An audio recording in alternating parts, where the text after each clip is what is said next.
அஸ்ஸலாமு அலைக்கும். Hi friends, welcome to கஸ்பனா சமையல். எல்லோரும் எப்படி இருக்கீங்க? ஸோ இன்றைக்கி நம்ம சேனலில் ஒரு இன்ட்ரெஸ்டிங்கான vlog தான் பார்க்க போகிறோம். vlog எடுக்க ஸ்டார்ட் பண்ணும்போதே பார்த்திங்கன்னா காலையில் கேஸ் காலி ஆயிடுச்சு. நல்ல வேலை ஓரளவுக்கு மார்னிங் பண்ணுற எல்லா வேலையுமே முடிச்சிட்டேன். அதுக்கப்புறம் தான் காலியாச்சு. ஸோ கால் பண்ணி சொல்லியிருந்தேன், ஒரு 15 நிமிஷத்துலேயே வந்துருச்சு. ஸோ அது ஃபிக்ஸ் பண்ணிகிட்டு இருந்தாங்க. இது முடிச்சுட்டு அவங்க போனதுக்கப்புறமா தான் கிச்சனில் போய் மற்ற வேலை எல்லாமே பார்க்க ஆரம்பிக்கணும். இன்றைக்கி வந்து கருப்பு கவுனி அரிசியில் இட்லி தோசை மாவு ஆட்டலாம் அப்படின்னு சொல்லிட்டு அதுதான் எடுத்து வச்சுருந்தேன். எப்போவுமே கரெக்டாக போடுவேன். இன்றைக்கி என்ன நினப்பில் இருந்தனோ தெரியல. எப்போவும் இந்த மாதிரி மாவாட்டுறதுக்கு 1 கப் அளவுக்கு கருப்பு கவுனி அரிசி, 1 கப் அளவுக்கு இட்லி அரிசி போடுவேன். எந்த மில்லட் போடுறதா இருந்தாலும் இந்த மாதிரி அளவில் தான் போடுவேன். அன்றைக்கி என்ன நினப்பில் இருந்தனோ தெரியல, 2 கப் அளவுக்கு கருப்பு கவுனி அரிசி போட்டுட்டு 1/2 கப் உளுந்து கொஞ்சமாக வெந்தயம் சேர்த்துட்டு கழுவ ஆரம்பிச்சிட்டேன். இருந்தாலும் ஏதோ ஒரு என்னமோ மறந்த மாதிரி இருக்கே அப்படின்னு சொல்லிட்டு எனக்கு தோணிட்டு இருந்துச்சு. அந்த அரிசி அப்படியே கழுவிட்டு இருக்கும் போது தான் ஞாபகம் வருது, ஆஹா நம்ம இட்லி அரிசியே சேர்க்கலை அப்படின்னு சொல்லிட்டு. நல்ல வேலை இப்போவே ஞாபகம் வந்துச்சு. ஆல்ரெடி 2 கப் அளவுக்கு கருப்பு கவுனி அரிசி போட்டுட்டேன். இப்போ அதை மேட்ச் பண்ணுறதுக்கு இட்லி அரிசி உளுந்து எல்லாமே எக்ஸ்ட்ரா போடுற மாதிரி இருக்கும் இல்லையா? ஸோ அதனால் திரும்ப 2 கப் அளவுக்கு இட்லி அரிசி, 1/2 கப் அளவுக்கு உளுந்து வெந்தயம் எல்லாமே சேர்த்துட்டு திரும்ப நல்லா கழுவிட்டு ஊற போட்டாச்சு. இப்படி தான் ஏதாவது ஒரு நேரத்தில் நம்மளை அறியாமலே மிஸ்டேக் பண்ணுவோம். இதனால் மாவு வந்து பார்த்திங்கன்னா நிறையா ஆட்டி வைக்கிற மாதிரி ஆயிடுச்சு. ஏன்னா மோஸ்ட்டாக மில்லட்ஸ்லாம் சேர்த்து நான் அரைக்கிறதா இருந்தால் கொஞ்சமாக தான் அரைப்பேன், அப்பப்போ ஃப்ரெஷ்ஷாக பண்ணிக்கலாம் அப்படின்ட்டு. பட் இன்றைக்கி மறந்து போய் பண்ணால கொஞ்சம் மாவுமே ஜாஸ்தியாக வந்துருச்சு. சரி ஒன்றும் பிரச்சனை இல்லை, வச்சு எப்படியாவது காலி பண்ணுவோன்னு சொல்லிட்டு அதை ஊற போட்டு முதல்ல வச்சாச்சு. அப்புறம் நோம்பை நம்ம ரொம்ப ரொம்ப நெருங்கிட்டோம். இன்னும் 1 வாரம் கூட நமக்கு இல்லை. இந்த டைமில் ஒரு முக்கியமான விஷயத்தை நான் ஷேர் பண்ணிக்கிறேன். நோம்பு அப்படின்னாலே நமக்கு நோம்புக்கு தேவையான சாமான் எல்லாமே என்னென்ன வாங்கணும்னு சொல்லிட்டு தேடி வாங்குவோம் இல்லையா? அந்த வேலையை உங்களுக்கு ஈஸியாக்கிறதுக்காக RS ஆர்கானிக் மால்ட்டில் ரமலான் கிட் வந்துட்டு கொண்டுட்டு வந்திருக்காங்க. இதில் கிட்டத்தட்ட 11 ஐட்டம், அதாவது நோம்புக்கு தேவையான ஒரு 11 ஐட்டம் வந்து பார்த்திங்கன்னா இதிலேயே வந்துடுது, எல்லாமே ஆர்கானிக்காக. இதில் இருக்கக்கூடிய 11 ஐட்டமும் என்னென்னு நான் சொல்லிடுறேன். முதல்ல டேட்ஸ் வந்து பார்த்திங்கன்னா நல்ல குவாலிட்டியான டேட்ஸு 250 கிராம் அளவுக்கு வச்சுருக்காங்க. And nannari syrup, rose milk syrup, இது ரெண்டுமே 250 ml வந்து வச்சுருக்காங்க. And nannari syrup, rose milk சிரப்பில் எந்த கலரும் ஆட் பண்ணலை. அண்ட் சுகருக்கு பதிலாக நாட்டு சக்கரை சேர்த்து பண்ணியிருக்காங்க. ப்ரிசர்வேட்டிவ்ஸும் கிடையாது. ரொம்ப ரொம்ப உடம்புக்கு நல்லது. நம்ம கடையில் வாங்கும் போது இந்த மாதிரிலாம் நமக்கு பார்த்து வாங்க முடியாது. ஸோ இவங்ககிட்ட ஒரு கிட்டாக வாங்கும் போது உங்களுக்கு எல்லாமே ஆர்கானிக்காக வந்துடுது. அண்ட் இது கூடவே 1/2 kg அளவுக்கு பஜ்ஜி போண்டா மிக்ஸ் இருக்கு இல்லையா, அதுவுமே ரெடிமேடாக அவங்க ரெடி பண்ணி வச்சுருக்காங்க. அண்ட் 100 கிராம் அளவுக்கு ஆரஞ்சு ட்ரிங்க் பவுடர், நம்ம டேங்க்லாம் வெளியில் வாங்கி போடுவோம் இல்லையா, இதில் இவங்க வீட்டில் ரெடி பண்ண ஆரஞ்சு பவுடர் வச்சுருக்காங்க. அண்ட் 100 கிராம் அளவுக்கு கஸ்டர்ட் பவுடர், 100 கிராம் பாதாம் பிசின் அண்ட் 100 கிராம் சப்ஜா சீட் இதுவுமே இருக்குது. அண்ட் முந்திரி 100 கிராம், பாதாம் 100 கிராம் இதுவுமே வச்சிருக்காங்க. கூடவே கடப்பாசி இருக்குது இல்லையா, அகர் இதுவுமே ஒரு பாக்கெட் இருக்குது. இந்த 11 ஐட்டமும் உங்களுக்கு ஒரே கிட்டாக வந்துடும். ஸோ இனிமேல் என்னென்ன நோம்புக்கு வாங்கணும் அப்படின்னு சொல்லிட்டு நீங்கள் தேடி அலைஞ்சு வாங்காமல் ஒரே கிட் நீங்கள் ஆர்டர் பண்ணிட்டீங்க அப்படின்னா வீட்டுக்கே உங்களுக்கு டெலிவர் பண்ணிடுவாங்க. அண்ட் RS ஆர்கானிக் மால்ட்டை பற்றி ஆல்ரெடி நம்ம சேனலில் நான் நிறைய டைம் சொல்லியிருக்கேன். நான் மால்ட் எல்லாமே இவங்ககிட்ட தான் வாங்குவேன். ரொம்ப குவாலிட்டியாக ப்ரிசர்வேட்டிவ்ஸ் எதுவுமே இல்லாமல் சூப்பராக வீட்டிலே வந்து ரெடி பண்ணி தான் நமக்கு சென்ட் பண்ணுறாங்க. நான் ரெகுலராக வாங்குறனாலையும் எங்கள் ப்ராடக்ட்ஸ் எனக்கு பிடிச்சனாலையும் மட்டும்தான் உங்களுக்கு நான் சஜஸ்ட் பண்ணியிருக்கேன். ஸோ உங்களுக்கு வேணும் அப்படின்னா சீக்கிரமாக ஆர்டர் பண்ணிடுங்க. ஏன்னா ரம்லானை நம்ம ரொம்ப நெருங்கிட்டோம். ஸோ முடிஞ்ச அளவுக்கு நீங்கள் சீக்கிரம் ஆர்டர் பண்ணிங்க அப்படின்னா நோம்பு ஆரம்பிக்கிறதுக்கு முன்னாடி குயிக்காக உங்களுக்கு அனுப்பிச்சி வச்சுருவாங்க. எங்களோட கான்டாக்ட் நம்பர் நான் ஸ்க்ரீனில் கொடுத்துருக்கேன். அண்ட் டிஸ்கிரிப்ஷன் கமெண்ட் பாக்ஸ்லையுமே நான் பின் பண்ணுறேன். தேவை அப்படின்னா சீக்கிரமாக ஆர்டர் பண்ணிக்கோங்க. இந்த ரமலான் டைமில் உங்களுக்கு ரொம்ப ரொம்ப யூஸ்ஃபுல்லாக இருக்கும். ஓகே, அப்படியே நம்ம vlog கண்டினியூ பண்ணலாம். லாஸ்ட் விலாகில் ஒரு மில்லுக்கு போன மாதிரி நான் வீடியோ காட்டியிருந்திருப்பேன். ஸோ அங்கே வந்துட்டு இடியப்பம் மாவு வாங்கிட்டு வந்திருந்தேன். ஸோ இதில் இடியப்பம் எப்படி வருதுன்னு முதல்ல அவிச்சு பார்க்கணும் அப்படின்னு சொல்லிட்டு நினச்சிட்டே இருந்தேன். எனக்கு நிறைய போட்டு அவிக்கிறதுக்கு பயம். ஒரு வேளை நல்லா வரல அப்படின்னா மாவு வீணாக போயிருமே அப்படின்னு சொல்லிட்டு ஜஸ்ட் 1/2 கப் மட்டும் அளவுக்கு எடுத்து நம்ம ரெடி பண்ணி பார்ப்போம் அப்படின்னு சொல்லிட்டு ஒரு 1/2 கப் அளவுக்கு மட்டும் மாவு எடுத்திருந்தேன். ஜஸ்ட் ஒரு 2 இல்லை 4 இடியப்பம் வந்தாலும் போதும், முதல்ல ட்ரை பண்ணி பார்க்கணும் அப்படின்னு சொல்லிட்டு. ஸோ ஒரு 1/2 கப் அளவுக்கு மாவு எடுத்து கொஞ்சமாக உப்பு சேர்த்து நல்லா கலந்து விட்டுட்டேன். அப்புறம் தண்ணியுமே நல்லா கொதிக்க வச்சு எடுத்திருந்தேன். நல்ல கலகலன்னு கொதிக்குன்னு சொல்லுவாங்கள்ல, அந்த அளவுக்கு நல்லா கொதிக்க வச்சுட்டு இந்த மாவில் வந்து நம்ம கொஞ்சம் கொஞ்சமாக சேர்த்து நல்லா மிக்ஸ் பண்ணிவிட்டு நல்ல ஒரு சாஃப்டான டோ வர மாதிரி ரெடி பண்ணி எடுத்துட்டேன். பொதுவாக நான் இடியப்பம் வந்து பார்த்திங்கன்னா இட்லி பாத்திரத்தில் தான் அவிச்சு எடுப்பேன். ஏன்னா எனக்கு அதுதான் ஈஸியாக இருக்கும். அண்ட் இடியப்பத்தட்டு எதுவுமே நான் ஊர்லேருந்து கொண்டுட்டு வரல இங்கே. அண்ட் இட்லி பாத்திரத்தில் அவிக்கலான்னு பார்த்தா ஜஸ்ட் ஒரு 4 இடியப்பத்துக்கு தான் நான் மாவு பிணைஞ்சிருந்தேன். இதுக்கு எதுக்கு அவ்வளோ பெரிய பாத்திரம் எடுக்கணும் அப்படின்னு சொல்லிட்டு கெட்டில் இருக்குது இல்லையா, அதில் அவிச்சு பார்த்துடலாம் அப்படின்னு சொல்லிட்டு அதுதான் நான் எடுத்திருந்தேன். ஸோ இதில் வந்து பார்த்திங்கன்னா கரெக்டாக 4 இடியப்பம் வர்ற மாதிரி மாவு வந்திருந்தது. அரை கப் அளவுக்கு மாவுக்கு 4 இடியப்பம் வர்ற மாதிரி இருந்தது. நான் வந்து பார்த்திங்கன்னா 2 இடியப்பம் வர்ற குவான்டிட்டியை ஒரே இடியப்பத்தில் பிழிஞ்சு விட்டுட்டேன். ஏன்னா ஜஸ்ட் நான் ட்ரை தானே பண்ணி பார்க்குறேன் அதனால். ஸோ அந்த கெட்டிலில் வந்து பார்த்திங்கன்னா இந்த ஸ்டீமர் பிளேட் வந்து ஒன்று தருவாங்க இல்லையா, அதில் வந்துட்டு ஆடி ஈகோபேக் ரவுண்ட் பார்ச்மெண்ட் பேப்பர் வந்து ஒன்று வச்சுருக்கேன். கீழே வந்துட்டு கொஞ்சம் ஒட்டாமல் வரும் அப்படின்னு சொல்லிட்டு. ஸோ கெட்டிலில் வந்துட்டு கொஞ்சமாக தண்ணி சேர்த்து கொதிக்க வச்சுட்டு இந்த மாவு வந்து கொஞ்சம் கொஞ்சமாக அந்த இடியப்ப பரலையில் வச்சுட்டு அதில் வந்து பிழிஞ்சு விட்டுட்டேன். நான் முன்னாடியே சொன்ன மாதிரி 2 இடியப்பத்துக்கு எந்த அளவுக்கு மாவு நம்ம எடுப்போமோ அந்த அளவுக்கு வந்துட்டு ஒரே இடியப்பமாக நான் பிழிஞ்சு விட்டுட்டேன். சரி கொஞ்சம் பெரிய இடியப்பமாக வந்தாலும் பரவாயில்ல, வேலை கொஞ்சம் சீக்கிரம் முடிஞ்சிடும் நமக்கு அப்படின்ட்டு. அப்புறம் ஒரு சிலர் வந்து என்னோடய இடியப்ப பரலை இருக்குது இல்லையா, அந்த கட்டை, இதை பற்றி நிறைய பேர் கேட்டீங்க. எங்கே வாங்கினீங்க, நல்லா இருக்குது, நல்லா குட்டியாகவும் இருக்குது அப்படின்ற மாதிரி. ஆக்சுவலாக இது வந்து எங்கள் அம்மாவோடது. எங்கள் அம்மாவுக்கு அவங்க அம்மா சீர் கொடுத்தது. எனக்கு எங்கள் அம்மா சீர் கொடுக்கும்போது வேற ஒரு இடியப்ப பரலை வச்சுருந்தாங்க. பட் கல்யாணத்துக்கு முன்னாடி நம்ம வீட்டில் பழகும் போது நான் இந்த இடியப்ப பரலையில் தான் நான் பழகியிருந்தேன். அதனால் எனக்கு இதுதான் வேணும் அப்படின்னு சொல்லிட்டு என்னோடதை கொடுத்துட்டு அவங்களோடதை நான் வாங்கிட்டேன். ஸோ இது வந்து பார்த்திங்கன்னா எனக்கு ரொம்ப ஹேண்டியாக இருக்கும், நல்ல குட்டியாகவும் இருக்கும், நல்ல பழக்கப்படுத்தினது, அம்மா முன்னாடி இருந்து பழகிருக்காங்க இல்லையா அதில். ஸோ எனக்கு ரொம்ப ஈஸியாக இருக்குன்றனால நான் இதை வாங்கிக்கிட்டேன். அம்மா வந்துட்டு அதை வச்சு யூஸ் பண்ணிகிட்ருக்காங்க இப்போ. ஓகே, இடியப்பம் வந்து பார்த்திங்கன்னா ரெடி பண்ணி கெட்டிலில் வச்சுருந்தேன். ஸோ ஒரு கொஞ்சம் நேரத்துலேயே வந்துட்டு சீக்கிரமாக ரெடியாகி வந்துருச்சு. இடியப்பத்தை பார்த்ததுக்கு அப்புறம் தான் எனக்கு வந்துட்டு ஒரு திருப்தியே, பரவாயில்ல இந்த மாவு ரொம்ப நல்லா இருக்குது, சூப்பராக வருது அப்படின்னு சொல்லிட்டு. ஏன்னா எனக்கு அம்மா அரைச்சி தர இடியப்ப மாவை தவிர வேறு எதுவுமே செட் ஆகாது அப்படின்னு நான் சொல்லியிருக்கேன். அதுவுமே சம்டைம்ஸ் எனக்கு குழப்புற மாதிரி இருக்கும். நான் துபாய்க்கு வந்த புதுசில் கடையிலெல்லாம் வாங்கி நான் இடியப்பம் அவிச்சிருக்கேன், சரியாகவே வராது. இப்படி தொட்டு பார்க்கும்போது ஒரு மாதிரி பிசு பிசுன்னு ஒட்டுற மாதிரியே இருக்கும். பட் இந்த மாவில் வந்துட்டு நல்லாவே வந்திருந்தது. ஓகே, இனிமேல் அம்மா கொடுத்து விட்றது காலியாக போயிட்டாலும் இங்கனுக்குள்ளே பக்கத்தில் வாங்கிக்கலாம் அப்படிங்கிற மாதிரியான ஒரு திருப்தி வந்துருச்சு. அந்த இடியப்பமே பார்த்திங்கன்னா நல்லா சூப்பராக வந்துருச்சு. ஸோ நான் வந்து கொஞ்சம் நிறைய மாவு பிழிஞ்சிருந்தேன் அப்படின்றனால நல்லா தக்கையாக பெரிய இடியப்பமாக வந்திருந்தது. அதுக்கப்புறம் இன்னும் 2 இடியப்பத்துக்கு மாவு வந்து மிச்சம் இருந்தது இல்லையா, அதையுமே ஒரே இடியப்பமாகவே பிழிஞ்சு விட்டு அதையுமே அவிச்சு எடுத்துட்டேன். ஆக்சுவலாக இது வந்து நான் காலையிலேயே பண்ணேன், இப்போ சாப்பிட்றதுக்குன்னு பண்ணலை, ட்ரை பண்ணணுமே அப்படின்றதுக்காக பண்ணேன். ஏன்னா நல்லா வரலை அப்படின்னா நைட்டுக்கு நம்ம எப்போவாது அவிக்கும் போது சொதப்பிடக்கூடாது அப்படின்றதுக்காக. பட் அல்ஹம்துலில்லாஹ் நல்லா வந்துருச்சு. நான் திரும்பவும் அதே அந்த ஸ்டீமர் பிளேட்லேயே போட்டு வச்சுட்டேன். நைட்டுக்கு திரும்பவும் ரீஹீட் பண்ணிவிட்டு நம்ம யூஸ் பண்ணிக்கலாம் அப்படின்ட்டு. அண்ட் இடியப்பமே வந்துட்டு பிச்சு காட்டுறேன் பாருங்கள், நல்லாவே வந்திருந்தது. ஸோ இதில் வந்து நல்ல வறுத்த இடியப்ப மாவு, ரோஸ்டட் மாவுன்னு தான் போட்டிருந்தாங்க. நான் நம்பிக்கை இல்லாமல் தான் வாங்கினேன். பட் அல்ஹம்துலில்லாஹ் ஓகே, சூப்பராக வந்துருச்சு.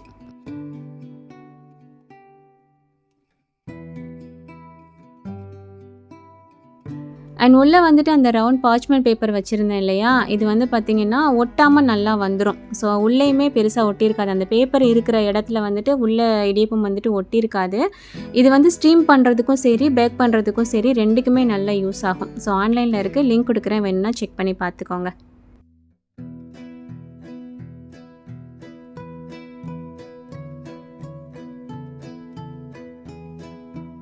ஸோ ஒரு வழியாக இடியப்பம் ரெடி பண்ணி திரும்பவும் அதிலே வச்சுட்டேன். நைட்டு டின்னர் சாப்பிடும்போது ஒரு தடவை சூடு பண்ணிவிட்டு டின்னரோடு சேர்த்து சாப்பிட்றலாம் அப்படின்னு சொல்லிட்டு. அண்ட் அதுக்கப்புறம் நைட் வந்து பார்த்திங்கன்னா டின்னர்லாம் முடிச்சுட்டு அதுக்கப்புறமா வீடியோ எடுக்கிறதுக்கு வந்து ஸ்டார்ட் பண்ணேன். ஆக்சுவலாக இதில் வந்து என்ன இருக்குதுன்னு பார்த்திங்கன்னா பலாக்காய் இருக்குது இல்லையா, அது எனக்கு ரொம்ப நாளாக இந்த பலாக்காயில் வந்துட்டு பிரியாணி பண்ணி பார்க்கணும் அப்படின்னு சொல்லிட்டு ஆசை. நிறைய வீடியோஸில் வந்துட்டு பார்த்துருக்கேன். இதில் பிரியாணி பண்ணோம் அப்படின்னா அப்படியே மட்டன் பிரியாணி டேஸ்ட்டில் இருக்கும் அப்படின்ற மாதிரி. நிறையா நாள் இதை ட்ரை பண்ணணும்னு நினச்சிட்டு கடையில் போய் கையில் எடுத்து பார்த்துட்டு திரும்ப வாங்காமல் வச்சுட்டுலாம் வந்துடுவேன். சரி, இந்த தடவை கண்டிப்பாக நம்ம வாங்கி ட்ரை பண்ணி பார்க்கணும், இது மட்டன் பிரியாணி டேஸ்ட்டில் இருக்குதா அப்படின்னு சொல்லிட்டு உடனே வாங்கிட்டு வந்துட்டேன். குட்டியாக தான் வாங்கினேன். இது வந்துட்டு ஒரு 1/2 kg கிட்ட இருந்தது. சரி, ஓகே, ட்ரை பண்ணி பார்க்கலாம் அப்படின்ட்டு. இந்த டைமில் நான் இதுக்கு பண்ணிகிட்ருக்கேன் அப்படின்னா ஆக்சுவலாக நாளைக்கு, அதாவது நெக்ஸ்ட் டே வந்துட்டு ஆஃபீஸ்க்கு கொடுத்து விடணும் ஹஸ்பண்ட்க்கு. பட் இது வந்து நான் இதுக்கு முன்னாடி பண்ணினது இல்லை இல்லையா பலாக்காயில். இந்த காய் வந்துட்டு எப்படி நார்மல் வெஜிடபிள் மாதிரி சீக்கிரம் வெந்துருமா இல்லைன்னா இது வேகிறதுக்கு டைம் எடுக்குமா அப்படிங்கிறதுலாம் எனக்கு தெரியலை. ஸோ நான் புதுசாக ஏதாவது ட்ரை பண்ணுறேன் அப்படின்னா அந்த காலையில் டைமில் நான் ட்ரை பண்ண மாட்டேன். ஏன்னா சொதப்பிருச்சு இல்லை டைம் ரொம்ப ஆக்கிருச்சு அப்படின்னா நமக்கு அந்த டைமில் ரொம்ப டென்ஷன் ஆயிரும். அதனாலேயே நான் நைட்டு வந்து இதுக்கான அந்த கிரேவி, அந்த பிரியாணிக்கு தேவையான கிரேவி ஒன்று ரெடி பண்ணுவோம் இல்லையா, அந்த மசாலா நம்ம ரெடி பண்ணி வச்சிட்டோம் அப்படின்னா மார்னிங் வந்துட்டு தண்ணி சேர்த்து கொதிக்க வச்சுட்டு ரைஸ் போட்டு ரெடி பண்ணிடலாம் அப்படின்னு சொல்லிட்டு இந்த காயை வந்து பார்த்திங்கன்னா கட் பண்ணி அந்த பிரியாணிக்கான மசாலாவுமே ரெடி பண்ணி வச்சுட்டேன். காய் கட் பண்ணுறதுக்கு வந்து பார்த்திங்கன்னா அந்த தோல் எடுக்கிறதுக்கு மட்டும் கொஞ்சம் சிரமமாக இருக்கிற மாதிரி இருந்துச்சு. மற்றபடி ஓகே, ஈஸியாக தான் வெட்டுற மாதிரி இருந்தது. நான் வந்து நல்ல மணக்கும், ஏன்னா பலாப்பழம் நார்மலாகவே நல்ல ஒரு வாசம் இருக்கும் இல்லையா, இந்த காயிலையும் ஏதாவது ஒரு ஸ்மெல் இருக்குன்னு பார்த்தேன். பட் எந்த ஒரு வாடையுமே இல்லை. டவுட்டாகவே இருந்தது பிரியாணி நல்லா வருமா வராதா தெரியலையே அப்படின்ட்டு. இருந்தாலும் ட்ரை பண்ணிடணும் அப்படின்னு சொல்லிட்டு தான் ரெடி பண்ணிகிட்டு இருந்தேன். நல்லாவே கருத்துருது டக்குன்னு. இந்த வாழைக்காலாம், உருளைக்கிழங்கு வாழைக்காலாம் நமக்கு டக்குன்னு கருக்கும் இல்லையா, அந்த மாதிரி. ஸோ கொஞ்சம் நேரம் தண்ணியில் போட்டு வச்சுருந்தேன். அண்ட் இந்த பிரியாணி நான் என்னோடய ஸ்டைலில் எப்படி பண்ணேங்கிறத ரெசிபி சொல்கிறேன். முதல்ல கடாயில் வந்து பார்த்திங்கன்னா ஒரு 4 டேபிள் ஸ்பூன் அளவுக்கு எண்ணெய் சேர்த்துட்டு இந்த பலாக்காயை சேர்த்து நல்லா முதல்ல வதக்கி எடுத்துக்கிறேன். இதை வேக வச்சும் பண்ணலாம், வதக்கிட்டும் பண்ணலாம். நான் வந்து இன்றைக்கி வதக்கிட்டு நார்மல் ஒரு சென்னை பிரியாணி எப்படி பண்ணுவோம் அந்த ஸ்டைலில் தான் பண்ணேன். இதை பண்ணும்போதே ஒரு 3-4 டைப் வந்து நான் யோசிச்சு வச்சுருந்தேன். எதில் பண்ணலாம், அதாவது தலப்பாக்கட்டு பிரியாணி மாதிரி பண்ணலாமா, இல்லை நார்மல் பிரியாணி பண்ணலாமா, இல்லைன்னா இந்த ஹைதராபாத்தி ஸ்டைல் பிரியாணிலாம் வரும் இல்லையா, அந்த டைப்லலாம் பண்ணலாமாங்கிற மாதிரிலாம் யோசித்தேன். இருந்தாலும் நம்ம ஃபஸ்ட் டைம் பண்ணுறோம், ரொம்பலாம் போட்டு மெனக்கட வேணாம். நார்மல் பிரியாணி மாதிரி ட்ரை பண்ணி பார்ப்போம். நல்லா வந்துச்சுன்னா நெக்ஸ்ட்டு வேறு ஏதாவது ட்ரை பண்ணிக்கலாம்னு சொல்லிவிட்டு நார்மல் ஒரு சென்னை பிரியாணி மாதிரி தான் பண்ணியிருந்தேன். ஸோ அதை ஒரு பக்கம் வதக்க போட்டுட்டு இன்னொரு பக்கம் வெங்காயம் தக்காளி எல்லாமே வந்துட்டு கட் பண்ணி வச்சிட்ருந்தேன்.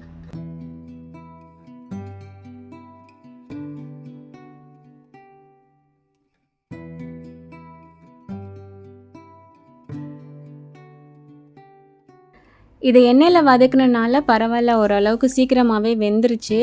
நான் கூட ரொம்ப நேரம் எடுக்கும் வேகிறதுக்கு அப்படின்ற மாதிரி நினச்சேன். பட் ஓகே, ஒரு 10 மினிட்ஸ் கிட்ட ஆச்சு வேகிறதுக்கு. இப்போ அதே எண்ணெயிலே வந்துட்டு ஒரு டேபிள் ஸ்பூன் அளவுக்கு நெய் சேர்த்துட்டு பட்டை, கிராம்பு, ஏலக்காய், அதுக்கப்புறம் வெங்காயம் வந்து சேர்த்துட்டு நல்லா வதக்கிக்கிறேன். இது ஒரு 1/2 kg பலாக்காய் அப்படின்றனால நான் வந்து பார்த்திங்கன்னா ஒரு 3லேருந்து 4 பல்லாரி வெங்காயம் சேர்த்துருந்தேன். நார்மல் பிரியாணி எப்படி பண்ணுவோமோ சேம் அதே மெத்தட் தான். ஸோ அதுதான் இதில் வந்து நான் ஸ்பீடாக காட்டியிருக்கேன் உங்களுக்கு. ஜஸ்ட் வெங்காயம் வந்துட்டு கோல்டன் ப்ரௌன் வந்ததுக்கப்புறமா ஒரு டேபிள் ஸ்பூன் இஞ்சி பூண்டு பேஸ்ட்டு சேர்த்து நல்லா வதக்கிட்டு அதுலேயே ஒரு கைப்பிடி அளவுக்கு புதினா கொத்தமல்லி சேர்த்து வதக்கினேன். அண்ட் கூடவே நல்ல பெரிய தக்காளியாக 2 தக்காளி சேர்த்துட்டு கூடவே கொஞ்சம் உப்பு சேர்த்துட்டு நல்லா வதக்கிட்டேன். அண்ட் இதில் வந்துட்டு ஒரு 2 டேபிள் ஸ்பூன் அளவுக்கு தயிர் சேர்த்து நல்லா மிக்ஸ் பண்ணிவிட்டு அதுக்கப்புறம் காரத்துக்காக ஜஸ்ட்டு சில்லி பவுடர், அதுக்கப்புறமா வீட்டில் ஒரு கரம் மசாலா ரெடி பண்ணியிருப்பேன் இல்லையா, பட்டை, கிராம்பு, ஏலக்காய் தூள், அது 2 மட்டும்தான் நான் நார்மல் பிரியாணிக்குமே சேர்ப்பேன். ஸோ இதுக்குமே அதை தான் சேர்த்துருந்தேன். ஒரு டீஸ்பூன் அளவுக்கு சில்லி பவுடர், அதுக்கப்புறம் ஒரு 1/4 டீஸ்பூன் அளவுக்கு பட்டை, கிராம்பு, ஏலக்காய் தூள். அந்த மசாலாவோட பச்சை வாசம் போனதுக்கப்புறமா ஆல்ரெடி நம்ம வதக்கி வச்சுருந்த பலாக்காயும் சேர்த்துட்டு நல்லா மிக்ஸ் பண்ணி விட்டுட்டேன். லைட்டாக தண்ணி சேர்த்துருந்தேன். ஜஸ்ட் ஒரு 1/4 கப்புக்கும் கம்மியாக தண்ணி சேர்த்து நல்லா கலந்து விட்டுட்டு கொஞ்சம் நேரம் அப்படியே மூடி போட்டு வச்சுருந்தேன். அந்த பலாக்காய் எல்லாமே அந்த கிரேவியோடு சேர்ந்து நல்லா மிக்ஸ் ஆகட்டும் அப்படின்னு சொல்லிட்டு. அண்ட் இதுக்கு மேலே நான் எதுவும் பண்ணலை. ஏன்னா இதுக்கு அடுத்த ஸ்டெப் வந்து பார்த்திங்கன்னா தண்ணி வந்து நம்ம அளந்து சேர்த்துட்டு கொதி வந்தோடனே அரிசி சேர்க்குற மாதிரி இருக்கும். ஸோ கிரேவி நம்ம ரெடி பண்ணி வச்சிட்டோம் அப்படின்னா நெக்ஸ்ட் டே மார்னிங் வந்துட்டு நம்ம தண்ணி சேர்த்து அதுக்கப்புறம் அரிசி போட்டு ரெடி பண்ணிக்கலாம். கொஞ்சம் ஈஸியாக இருக்கும். ஸோ அதனால் அதை அப்படியே நான் மூடி வச்சுட்டேன். அண்ட் நெக்ஸ்ட்டு வேலையாக கருப்பு கவுனி அரிசி இட்லி மாவுக்கு நம்ம வந்து ஊற போட்டு வச்சுருந்தோம் இல்லையா, ஸோ அதையுமே கையோடு அரைச்சி எடுத்துட்டேன். ஏன்னா மார்னிங் வந்துட்டு பிரேக்ஃபாஸ்ட்டுக்கு இது தான். இதில் தோசை இல்லை இட்லி ஏதாவது பண்ணிக்கலாம் தான் பிளான் பண்ணியிருந்தேன். ஸோ அதனால் அதையுமே அரைச்சி பாக்ஸில் போட்டு வச்சுட்டேன்.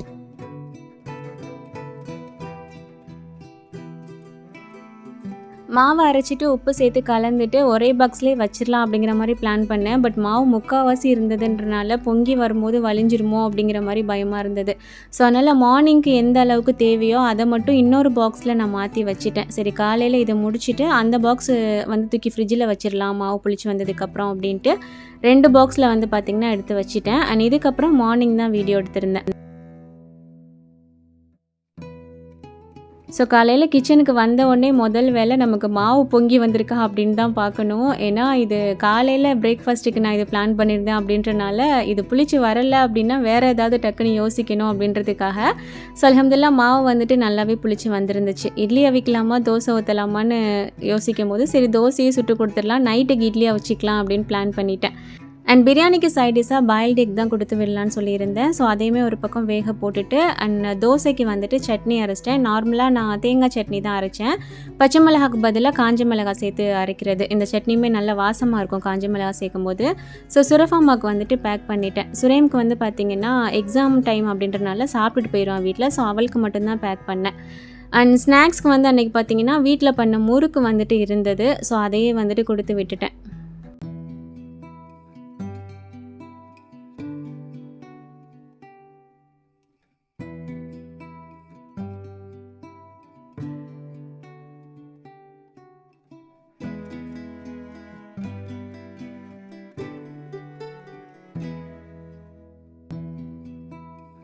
சிரஃபாமாக்கு காலையில் ஸ்கூல் பஸ் வந்து பார்த்திங்கன்னா 6:10க்கு வந்துடும். ஸோ அவளை அனுப்பிச்சி விட்டுட்டு வந்து தான் லஞ்சுக்கான வேலை வந்து பார்க்குறது. இப்போ விண்டர் டைம் அப்படின்றனால 6 மணிக்கெலாம் வந்து பார்த்திங்கன்னா இந்த மாதிரி தான் இருக்கும். சரியாக விடிஞ்ச மாதிரியே இருக்காது, இருட்டாக தான் இருக்கும்.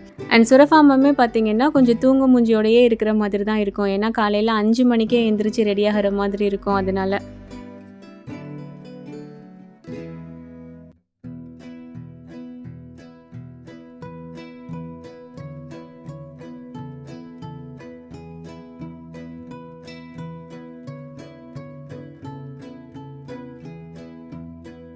ஸோ சுரஃபாமாவை பஸ்ஸில் ஏற்றி விட்டுட்டு நானும் கிளம்பிட்டேன். இனி போயிட்டு லஞ்சுக்கான வேலை பார்க்கணும். நம்ம ஆல்ரெடி பிரியாணிக்கான மசாலாலாம் ரெடி பண்ணி வச்சுருந்தோம் இல்லையா, அதனால எனக்கு வேலை வந்துட்டு கொஞ்சம் ஈஸியாக இருக்கிற மாதிரி தான் இருந்தது. ஸோ இதை முதல்ல பார்த்திங்கன்னா சூடு பண்ணணும். நிறைய பேர் வந்துட்டு கேட்பீங்க, இதை நம்ம ரெடி பண்ணி அப்படியே வெளியிலேயே வச்சிடலாமா, ஃப்ரிட்ஜில் வைக்கணுமா அப்படின்னு சொல்லிட்டு. நம்ம நைட் டைமில் தான் ரெடி பண்ணுறோம் இல்லையா அந்த கிரேவி, ஸோ அதனால் நம்ம அப்படியே வெளியிலேயே வச்சிடலாம், பிரச்சனை கிடையாது. நான் காலையில் வந்து பார்த்திங்கன்னா லைட்டாக அதை வந்து சூடு பண்ணிவிட்டு இதில் தேவையான அளவுக்கு தண்ணி சேர்த்துக்கிறேன். 1 கப் அரிசிக்கு 1.5 கப் அளவுக்கு தண்ணி சேர்க்குற மாதிரி இருக்கும். பாஸ்மதி ரைஸ் இல்லைன்னா ஜீரக சம்பா ரைஸ் ரெண்டுக்குமே தண்ணி அளவு சேம் தான்.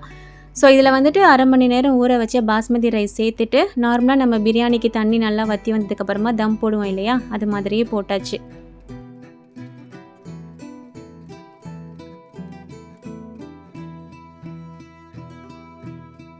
அண்ட் தம் போடுற டைமில் மட்டும் மேலே கொஞ்சமாக நெய் சேர்த்துட்டு அதுக்கப்புறமா அப்படியே தம் போட்டுட்டேன். எனக்கு இது எப்படா ரெடி ஆகும், இதை டேஸ்ட் பண்ணி பார்க்கணுன்னு சொல்லிட்டு ஒரு ஆர்வத்தோடையே இருந்தேன். ஏன்னா இது மட்டன் பிரியாணி அளவுக்கு டேஸ்ட் இருக்குன்னு சொன்னாங்களே, எப்படி இருக்குன்னு சொல்லி பார்க்கணும் அப்படின்றதுக்காக. ஸோ அது ஒரு பக்கம் தம்மில் வச்சுட்டு அடுத்து பையனுக்கும் ஹஸ்பண்டுக்கும் வந்துட்டு தோசை ரெடி பண்ணிகிட்டு இருந்தேன். பையன் வீட்டில் சாப்பிட்டுட்டு போகிறனால இந்த டைமில் பண்ணுறேன், இல்லைன்னா சுரஃபாமாக்கு ரெடி பண்ணும்போதே சேர்த்து சுட்டு பேக் பண்ணிடுவேன்.